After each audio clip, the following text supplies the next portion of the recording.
आज हम विभाग बी के प्रश्नों का अध्ययन करने वाले हैं। नमस्कार मित्रों, मैं गगन सर आपका हार्दिक स्वागत करता हूं। 25वां प्रश्न है, दो संख्याओं x और y का गुणनफल 2,17,728 है और लसा x, y बराबर 42 गुणा मासा है, तो x और y का मासा तथा लसा ज्ञात करो। तो इस प्रकार के प्रश्नों को हम हल करते हैं तो किस तरह से करेंगे। सबसे पहले उसने क्या बोला है कि लसा बराबर 42 गुणा मासा बोला है। इनके पीछे मैं एक्स वाई नहीं लिख रहा हूँ, अभी यहाँ पर लिखते हैं। तो ये दिया है, हमको ध्यान रखना है, ये हमारे को दिया हुआ है। अब हमारा सूत्र क्या है, तो लसा गुणा मासा बराबर x गुणा y। तो लसा कितना है, तो हमको लसा दिया है कि लसा की जगह हमें लिखना है 42 गुणा मासा, यानी कि 42 गुणा मासा गुणा मासा बराबर इन दोनों का गुणा कितना दिया है, 2,17,728। उसके बाद हमें यहाँ लिखना है मासा गुणा मासा, यानी कि मासा की 2 घात बराबर 2,17,728 बट्टे में कितना आ जाता है, 42 आ जाता है। उसके बाद हम मासा 42 से हम भाग देखते हैं तो कितना है, मैंने पहले से ही भाग दे के रखा है। तो मैं बताता हूँ कि इसका जो भागफल है 5,184 आता है। इसका वर्गमूल करते हैं तो मासा बराबर 4 का वर्गमूल 2 हो जाता है। तो हम ये देखते हैं, ये होता है 2 की जोड़ी बनाने का है। तो 51 देखेंगे किसके वर्ग से ज़्यादा है, तो 7 के वर्ग से थोड़ा सा ज़्यादा है, तो हम इसका आ जाएगा 7, 72। तो मासा इसका कितना आया, 72, वर्गमूल कर दिया है, तो मासा 72 आया। अब हमको लासा ज्ञात करना है। लासा बराबर 42 गुणा मासा होता है, तो 42 गुणा मासा कितना आया, 72। इन दोनों का गुणा कर देते हैं तो गुणा आता है 3,224। अगर आप प्रश्न पत्र के आगे वाले क्वेश्चन देखना चाहते हो तो डिस्क्रिप्शन में जाके देख सकते हैं, या ऊपर आई बटन दिया गया है, उसमें से क्वेश्चन देख सकते हैं। 26वां प्रश्न है, यूक्लिड की भाग विधि द्वारा दी गई संख्याओं का मासा ज्ञात करो। 196 और 38,220 संख्या है। तो हम ये देखेंगे दोनों में से सबसे बड़ी संख्या कौन सी है। तो दोनों में से सबसे बड़ी संख्या है 38,220 को हम यहाँ लिखते हैं इस विधि के अनुसार, और छोटी वाली संख्या को यहाँ लिखते हैं। अब हम यहाँ पर भाग देते हैं साइड में, तो यहाँ साइड में हम भाग दे के रखते हैं 38,220। 196 से भाग देते हैं, 196 से भाग देते हैं हमको 196 एकन 196 आ जाता है। अब यहाँ पर हम घटाते हैं तो यहाँ 6 बचता है, यहाँ 7 हो जाता है, 17 में से 9 गया तो 8 बचता है, और यहाँ 2 में से 1 गया तो 1 बचा। उसके बाद हम 2 उतार देते हैं, और फिर कितना बार जा सकता है, लगभग इसका 1900 होता है या 1800, यानी कि 9 बार जा सकता है। तो 9 बार हम पढ़ के देखते हैं तो 9 बार में 1764 आता है। तो हम यहाँ घटाते हैं, यहाँ बचता है 8 और यहाँ बचता है 9, ऊपर से 0 उतारते हैं और 5 बार पढ़ते हैं तो हो जाता है 980। तो यहाँ पर कितनी बार भाग दिया है, 195 बार। शेष क्या बचा है, तो 0, जो शेष आता है उसको यहाँ लिखते हैं। इस तरह से हम इसका मासा लिखते हैं। तो सबसे लास्ट में किससे भाग दिया आपने, तो सबसे लास्ट में हमने भाग दिया 196 से। तो इस तरह मासा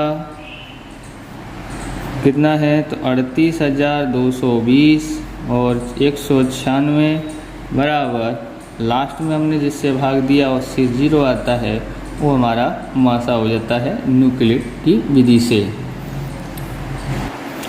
प्रश्न नंबर 27वां है, बहुपदी 4x की 2 घात प्लस 5 वर्गमूल में 2x माइनस 3 के शून्यकों को ज्ञात करो और उसके शून्यक और सगुणकों के बीच संबंध की जांच कीजिए। तो संबंध की जांच करना है, तो सबसे पहले हम यहाँ लिखते हैं कि 4x की 2 घात प्लस 5 वर्गमूल में 2x माइनस 3 बराबर 0 लिख देते हैं। उसके बाद हम यहाँ लिखते हैं क्या है यहाँ पर, तो यहाँ देखेंगे 4 तिया 12, गुणा करने पर 12 आना चाहिए और घटाने पर 5 आना चाहिए। तो हम इसका गुणनखंड करते हैं, 6 दूनी 12 होता है, तो 2 को डिवाइड करते हैं वर्गमूल 2 और वर्गमूल 2, इस तरह से 5 बच सकता है। तो हम यहाँ पर लिखते हैं सबसे पहले 6 वर्गमूल में 2x और उसके बाद लिखते हैं वर्गमूल में 2x माइनस 3, देखोगे तो गुणा करने पर 12 आ रहा है और 6 वर्गमूल 2 में से 1 वर्गमूल 2 घटाते हैं तो 5 वर्गमूल 2 बचता है। इस तरह से रब ने बना दी जोड़ी। कॉमन लेते हैं यहाँ पर, तो कॉमन निकलता क्या है, तो यहाँ 2 कॉमन निकल रहा है, 2 कॉमन निकाल लेते हैं, यहाँ रह जाता है 2x, यहाँ होता है 2 तिया 6 वर्गमूल में कितना हो जाता है, यहाँ वर्गमूल में 2x ये हो जाता है प्लस का 3 बराबर 0। यहाँ आप देखोगे तो यहाँ अलग अलग कुछ दिखाई दे रहा है, मतलब यहाँ से कुछ और कॉमन निकल सकता है। तो क्या निकल सकता है, वर्गमूल 2 को कॉमन निकाल सकते हैं। तो वर्गमूल 2 को कॉमन निकालना पड़ेगा, तो निकालते हैं यहाँ से। तो 2 वर्गमूल में 2 निकालते हैं, तो ये 2 का मतलब होता है 2 गुणा वर्गमूल में 2 गुणा वर्गमूल में 2 बराबर 2। अगर 2 में से वर्गमूल 2 निकाल दिया जाए तो क्या बचेगा, वर्गमूल 2 बचता है और यहाँ 3 रह जाता है, यहाँ पर 2x। इसी तरह से वर्गमूल 2x प्लस 3 बराबर 0। इधर से कुछ कॉमन निकलता है, तो कितना कॉमन निकलता है, 1 कॉमन निकलता है। अब हम यहाँ पर देखेंगे, यहाँ पर हमने x भी निकालना है, तो यहाँ पर देखेंगे कि 2 वर्गमूल में 2x माइनस का 1, पहले बाहर वाले लिख दिए, अब अंदर वाले लिख देते हैं, वर्गमूल में 2x प्लस 3 बराबर 0। इस तरह से हम यहाँ पर लिखते हैं 2 वर्गमूल 2x माइनस 1 बराबर 0 और वर्गमूल में 2x प्लस 3 बराबर 0। आगे देखेंगे कि x बराबर क्या है, तो -1/2 वर्गमूल में 2 और x बराबर ये उधर जाता है तो -3 में वर्गमूल कितना, तो ये हमारा क्या आया है, तो ये हमारे आए हैं x और y। अब हम निकालते हैं शून्यकों का योगफल। शून्यकों का योगफल ज्ञात करते हैं, तो यहाँ क्या है, ये अल्फ़ा समझो, इसको बीटा समझो। 2 वर्गमूल में 2 प्लस -3 वर्गमूल में 2। यहाँ पर देखेंगे तो यहाँ ज़्यादा क्या दिखाई, 2 ज़्यादा दिखाई दे रहा है, इसलिए 2 नीचे गुणा और 2 ऊपर कर देते हैं, तो कितना आ जाता है, तो यहाँ हो जाता है 1 माइनस 2 तिया 6 बट्टे में 2 वर्गमूल 2, तो कितना आता है 5 माइनस का 2 वर्गमूल में 2। ये तो हमारा आया ये। अब हम दूसरी रीत से संबंध जांच करना है कि याद समझो कि ये क्या होता है, शून्यों का योगफल का सूत्र, तो -b/a होता है। तो देखें क्या ये आंसर आता है, तो यहाँ पर देखेंगे तो यहाँ है ये b है और ये a है, तो यहाँ लिखते हैं -5 वर्गमूल में 2, माइनस का 5 वर्गमूल में 2 बट्टे में 4। तो -5 वर्गमूल में 2। इसका करते हैं, कैसे करते हैं कि 4 का गुणनखंड 2 होता है। ओके, अब 2 इस 2 का गुणनखंड करते हैं वर्गमूल में 2 और वर्गमूल में 2, तो इससे ये कट जाता है, तो ये आता है -5 2 वर्गमूल में 2। इस तरह से दोनों की जांच हो गई। ऐसे ही शून्यों का शून्यकों का गुणनफल, शून्यकों का गुणनफल ज्ञात करते हैं। तो शून्यों का गुणनफल होता है 1/2 वर्गमूल में 2। दोनों ये अल्फा और बीटा का गुणा कर देते हैं 2, तो गुणा करते हैं तो 3 एकन 3, और इसका इससे गुणा करते तो वर्गमूल हट जाता है, 2 दूनी 4। हमको ज्ञात करना हो दूसरे सूत्र के अनुसार c, तो c यहाँ पर कहने -3, तो -3 बट्टे में a है, तो a बट्टे में कितना है 4। दोनों के आंसर सही हैं। इस तरह से हमने ये देखा c बट्टे a -3/4 दोनों एक जैसे हैं, तो हमारा संबंध की जांच। 28वां प्रश्न सॉल्व करते हैं कि समांतर श्रेणी 3, 6, 9, 111 के पदों की संख्या ज्ञात करो।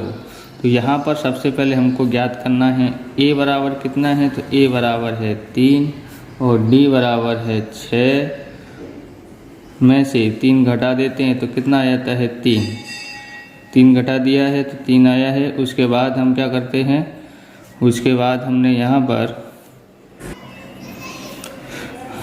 अब हम an का सूत्र लगाते हैं। an लगाया क्या होता है, तो a + n-1 गुणा d। a कितना है 3 है, an कितना है, तो लास्ट पद हमारा 111 है, 111। n कितना है, n हमको मालूम नहीं है, d बराबर आया 3, 111 - 3 n -1 गुणा 3 कितना हो जाता है 8। यहाँ कितना हो जाता है 0 और यहाँ हो जाता है 1। इसको बट्टे में लेके आते हैं, बराबर n -1 3 त्रिक 9, 3 त्रिक 9 बचा 1, 3 × 18। तरह से n बराबर 36, ये उधर जाता है -1 तो प्लस हो जाता है। इस तरह से n बराबर 37 हो जाता है। ये हमारा आंसर।